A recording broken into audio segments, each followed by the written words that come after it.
Hello students, তোমরা যারা গৌরবঙ্গ ইউনিভার্সিটির আন্ডারে সেকেন্ড সেমিস্টারে ছাত্রছাত্রী আছো এবং তোমাদের ভিএসসি ভ্যালিডেশন কোর্স অর্থাৎ ইন্ডিয়া অ্যান্ড ইটস কালচার যে পেপারটি আছে, এখান থেকে তোমাদের কালকে 50টি এমসিকিউ প্রশ্নোত্তর নিয়ে আলোচনা করেছিলাম। আজকে তোমাদের 100টি এমসিকিউ প্রশ্নোত্তর নিয়ে আলোচনা করব।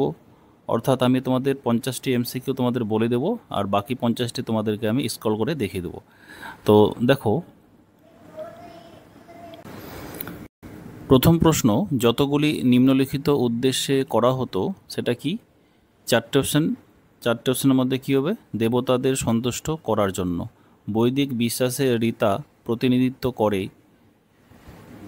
চারটে অপশনের মধ্যে সঠিক অ্যান্সার হবে মহাজাগতিক ক্রম। তারপর প্রশ্ন, বৈদিক আচার অনুষ্ঠান প্রধানত পরিচালিত হতো ব্রাহ্মণ পরিচালনা করতো আর কি। বৈদিক আচার অনুষ্ঠান। কর্ম এবং পুনর্জন্মের ধারণাটি পাওয়া যায় চারটে অপশান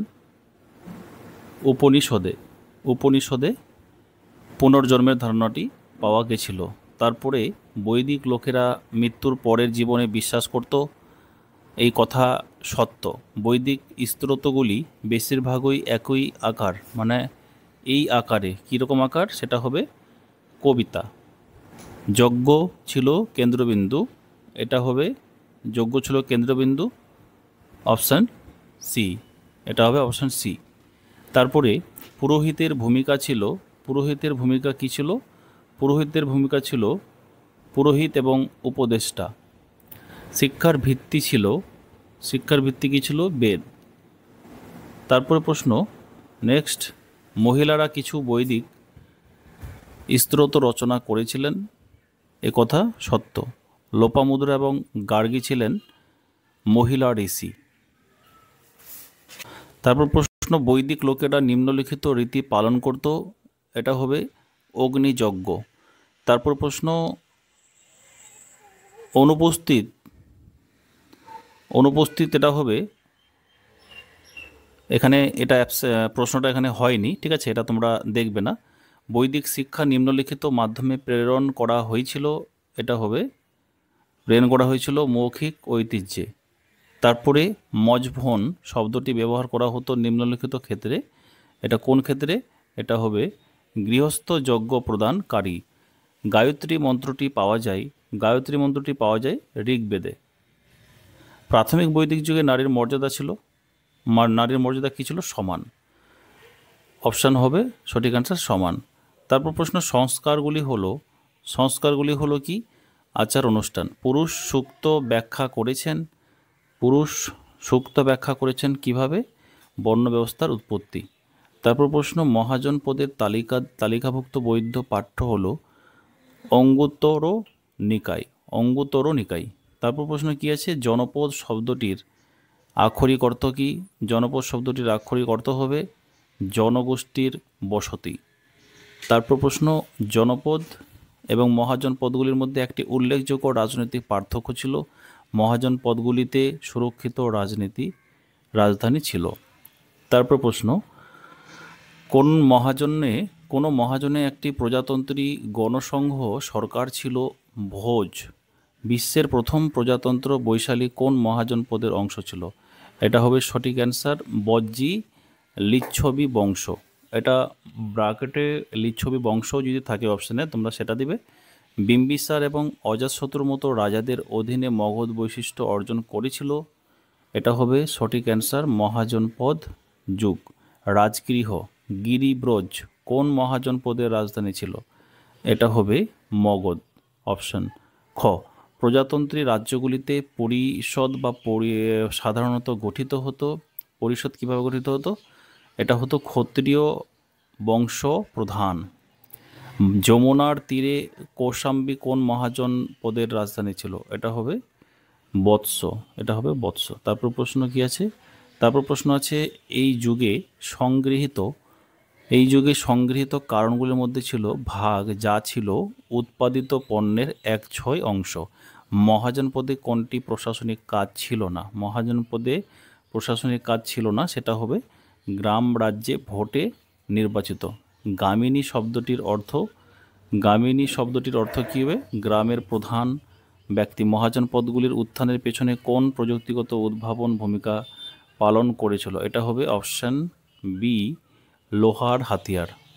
পাঞ্জাল রাজ্য রাজতন্ত্র থেকে প্রজাতন্ত্রী শাসন ব্যবস্থায় রূপান্তরিত হয়। এটা হবে অপশান সি, পাঞ্জাল অভিযাত্রা। কৌশলের রাজ্যটি প্রসেনজিৎ দ্বারা শাসিত হয়েছিল এবং রাজধানী ছিল কি? রাজধানী ছিল শ্রাবন্তী।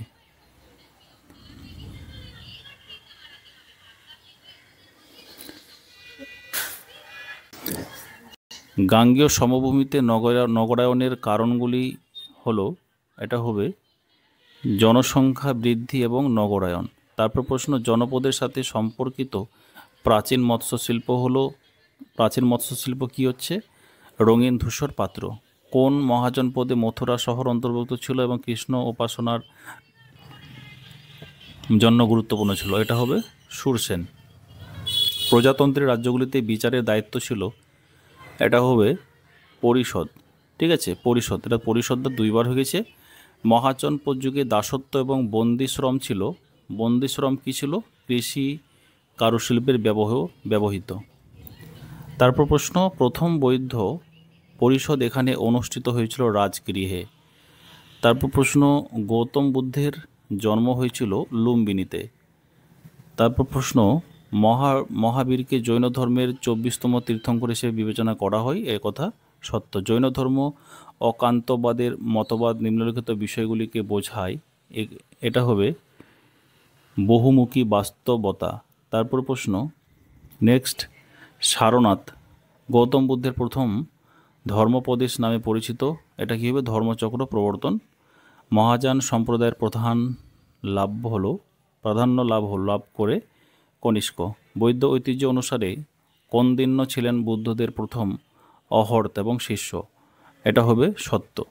এটা হবে সত্য। মহাবীর অহিংস, সত্য, অস্তীয়, ব্রহ্মচর্য এবং অপরিগ্রহের ব্রত প্রচার করেছিলেন, এটা হবে সত্য। জৈন ধর্মগ্রন্থ কল্পসূত্রে মহাবীরের মতো তীর্থঙ্করদের জীবনী রয়েছে, একথা সত্য। গৌতম বুদ্ধ মহাভিনিষ্ক্রমণ নাম অনুষ্ঠানে রাজকীয় জীবন ত্যাগ করেছিলেন, একথা কি? একথা সত্য। তারপরে দেখো 100 জৈন ধর্মে মহাবীরের শিষ্যদের যারা তার শিক্ষা সংকলন করেছিলেন তাদের বলা হতো কি? তাদের বলা হতো গণধর। তারপরে আমি 101 থেকে তোমাদের আমি এমনি দেখাচ্ছি, তোমরা তোমাদের সুবিধা অনুযায়ী স্ক্রিনশট করে নাও।